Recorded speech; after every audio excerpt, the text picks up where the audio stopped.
My name is Robert Box. I'm a partner with Mercury International, a global sales best practice consultancy company.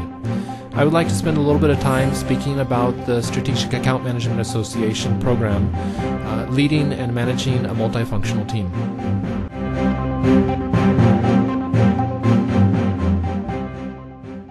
If you're viewing this video, then most likely one of your subordinates or people within your team have participated in the SAMA certification program, leading and managing a multifunctional team.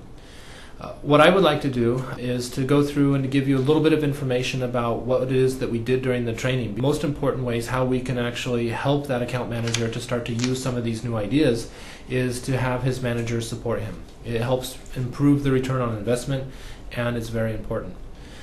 So when we take a look at the program that we did, we had some key areas that we covered. One was account buy-in. We see that account managers need to improve their ability to get buy-in from the team in order to be able to manage it properly. We covered trust and communication in order to make sure that the team is building trust, because we know that it takes months, sometimes years, to build trust within an account team, but it can be lost very quickly, not only with the team itself, but also with the customer. We went through a discussion about culture, how to handle culture and work with it, how to influence without authority, and finally, coaching. One of the key outputs from this program was actually the ATP, or the account team plan, where each person worked out specifically what it was that they wanted to do as actions in order to improve.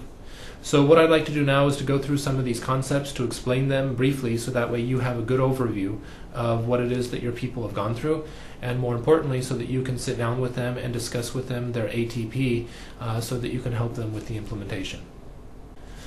One of the first key areas that we look at is account team buy-in. We find it very important that account managers are very good at getting buy-in from their team. So we go through some of the key rules about how they can incorporate and include the team in making the plan, but also how to present it and to make sure that they get as much buy-in as possible, so that people feel that they're empowered and that they're participating in the process. We also talk about trust and communication, how to build trust, and some of the ways in which they can communicate properly. A lot of times nowadays, account managers are forced to use electronic forms of communication. Their teams are remote, so it's very difficult to be in touch on a personal basis, but yet that trust is very important for building effective account teams. So during the training, we go through some of the key rules for working in communication, how to use media in a smart way, how not to overly rely on certain media like email, and how to be more in touch with their team. We also cover culture.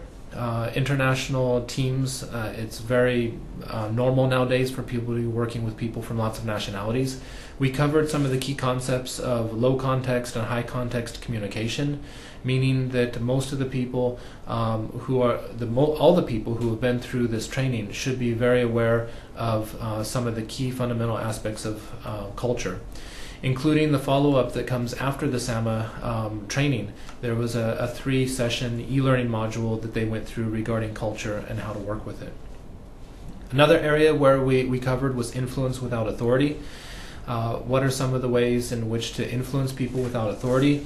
And one of the key points that we covered was the influence model, which I think is very, very important for the account managers. And essentially it has 6 steps where we went through, and the first one is to make sure that all the people are actually allies, so that you assume that all the people that you're dealing with are potential allies, because we know that in account management you've had dealings with people in the past. The account managers know the history, and so sometimes they start off on the wrong foot, but it's important to assume that all people are allies and they want to work with you, which for a lot of the participants in the training was actually quite an interesting point of view. Then they should clarify the goals. What do they actually want to achieve with the team, and what do they want to achieve with that individual? They need to spend some time to diagnose the world of the other person. What is it that that person wants to achieve, so that they can understand and have the empathy to know what is that person going through.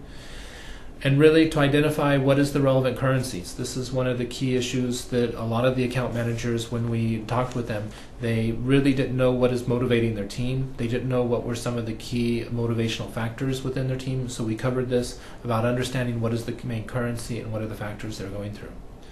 Then finally, we covered in the model how to deal with relationships to make sure that they're actually dealing with those relationships fine, and then in order to get influenced by give and take. So once they've gone through that process, that they really start to get participation from the people within their team. So that was the main issue when it comes to influence without authority, how to influence people, and we went through some key points there. And then finally, coaching. A lot of times it's very difficult for the account managers to give feedback to people within their team, but it's a very necessary element of the job of the strategic account manager to make sure that they're actually giving the feedback to their team and doing it the right way. What we used for that was the STAR method, so that they actually see the behavior, they talk about it with their team members, they agree to what should be the outcomes in terms of a SMART solution, and then they review it to make sure that that activity has actually changed. It could be anything from how the team members are participating in conference calls to how they're providing resources and working, or it could be how they're actually facing the customer in the different situations.